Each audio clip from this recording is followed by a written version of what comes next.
अच्छे से हो जाए। आशीर्वाद हम करें, आशीर्वाद की जरूरत ही नहीं है। 3 के भाग्य का धन हर व्यक्ति को मिलता है। पहला बहन बेटी के भाग्य का, दूसरा गौ माता के भाग्य का, तीसरा संत और ब्राह्मण के भाग्य का। अगर आपके घर में बहन बेटी आ रही है, आपके घर में बहनें आ रही हैं, आपके घर में बेटी ने जन्म लिया है, तो उसके भाग्य का धन तुमको जरूर मिलेगा। दूसरे नंबर पर गौ माता अगर तुम्हारे घर में है, या तुम गाय को 1 रोटी दे रहे हो, गौ माता की सेवा कर रहे हो, भले तुम्हारी गरीब परिस्थिति है, भले तुम्हारे पास में कुछ भी नहीं है, तो भी तुमने अगर गौ माता की सेवा करी है, गाय को 1 रोटी दी है, गाय को चारा दिया है, गाय की सेवा करी है, तो उसके भाग्य का धन तुमको जरूर मिलेगा।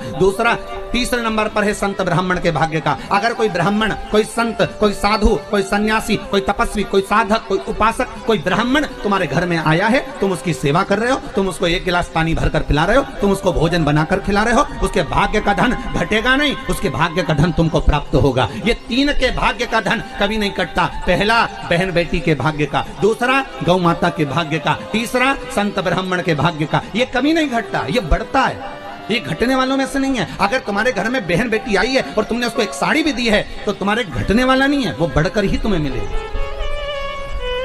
तुमने गाय को अगर 1 रोटी दी है, उसका भाग्य तुमको प्रबलता में ही प्रदान करेगा।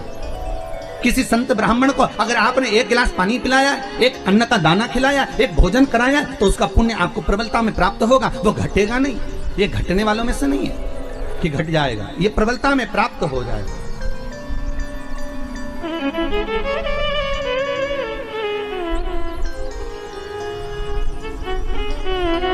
कई लोग कहते हैं भगवान ने कृपा करी, हमारे घर में तो बेटा हो गया, बेटी नहीं है, भगवान की कृपा थी कि बेटी नहीं है। हम कहते हैं किस्मत वाले नहीं हो, भाग्य बेकार है आपका अगर तुम्हारे घर में बेटी नहीं है।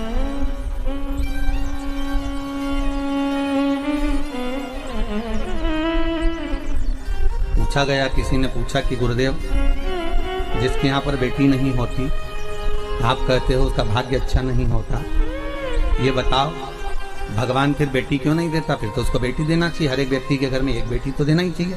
अगर 2 लड़के दिए हैं, 3 लड़के दिए हैं, तो 1 कन्या तो देना चाहिए।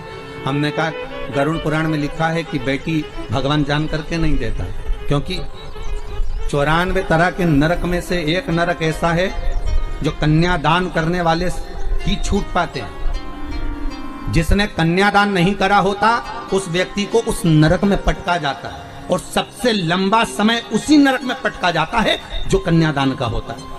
तो भगवान भी सोच कर देता है कि इसको अगर नरक भेजना है थोड़ा बहुत, तो मतलब भले इसने पुण्य करा, भले सारे सत्कर्म करे, पर कन्यादान नहीं करा, तो भगवान कहता है इसके एक रास्ता नरक का खुला हुआ है, इसको नरक थोड़ा सा तो भोगना ही पड़ेगा, क्योंकि कन्यादान नहीं करा। इसमें आपने एक प्रश्न लिखा है, बड़ा सुंदर है महाराज, सबके जगत कल्याण के लिए। महाराज जी, शिवलिंग पर धतूरा रोज क्यों नहीं चढ़ाना चाहिए? अच्छा प्रश्न है।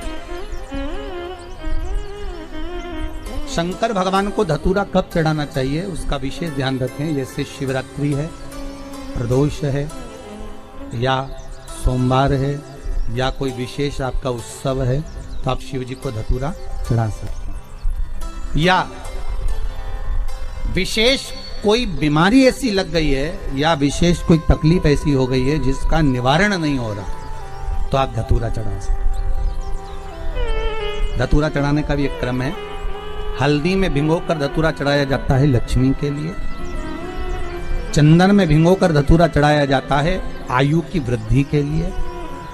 अबीर, अबीर एक सफेद कलर का बॉर्डर होता है, अबीर गुलाल जो होती है, गुलाल में अबीर डलता है, चमकदार, आपने देखा होगा अबीर। तो अबीर में धतूरा जो डुबो कर चढ़ाया जाता है, अबीर को लगाकर चढ़ाया जाता है, वो रोग मुक्ति का होता है। काय के लिए होता है? वो रोग मुक्ति, रोग की मुक्ति। धतूरे का भी एक स्मरण होता है महाराज। बहुत भारी रोग है, बीमारी लग गई है, डॉक्टर अपना काम कर रहे हैं, घर का व्यक्ति बहुत बीमार हालत में पड़ा हुआ है, तो बेलपत्री के वृक्ष के नीचे भी शिवलिंग का निर्माण कर कर एक धतूरा समर्पित करा जाता है, जिससे रोग से मुक्ति होती है। उसमें ना तो हल्दी लगाई जाती है, ना चंदन लगाया जाता है, ना अबीर लगाया जाता है, केवल धतूरा चढ़ाया जाता है। रोग। श्री शिवाय नमस्तु।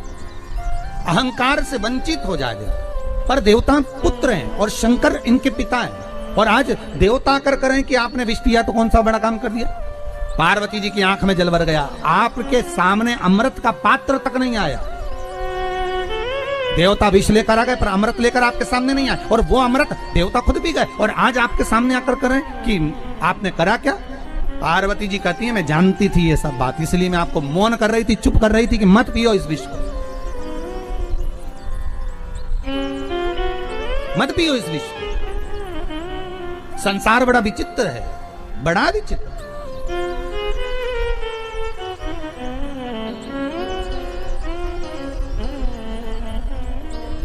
पार्वती जी शिव जी से कहीं तो शंकर भगवान पार्वती को बिठाए नंदी पर। काय पर बिठाए? नंदी पर। और नंदी पर बिठाकर उन्होंने कहा आज संसार के लोगों के बीच में चलते हैं, चल मैं बताता हूं दुनिया कैसी है। शंकर भगवान ने नंदी पर बिठाया और नंदी पर बैठकर शंकर और पार्वती दोनों जाने लगे। गांव के लोगों की आवाज निकली, पीछे से लोग कहने लगे देखो बेचारा वृषभ नंदी, अरे बेचारे नंदी पर दो दो व्यक्ति बताओ बेट पर चढ़कर जा रहे हैं, इनमें इतनी अकल नहीं है। कम से कम एक पैदल चल लेता, एक का वजन तो बेचारा वृषभ झेल लेता, वो नंदी झेल लेता। शंकर जी बोले पार्वती नीचे उतर जाओ। दोनों नीचे उतर गए, नंदी को पकड़ कर जाने लगे। फिर आगे गए तो दूसरे गांव के लोग बोले कितने मूर्ख हैं, साथ में जब नंदी है तो बैठ के जाने में क्या दिक्कत है, पैदल चलने से क्या फायदा, नहीं होता तो बात दूसरी।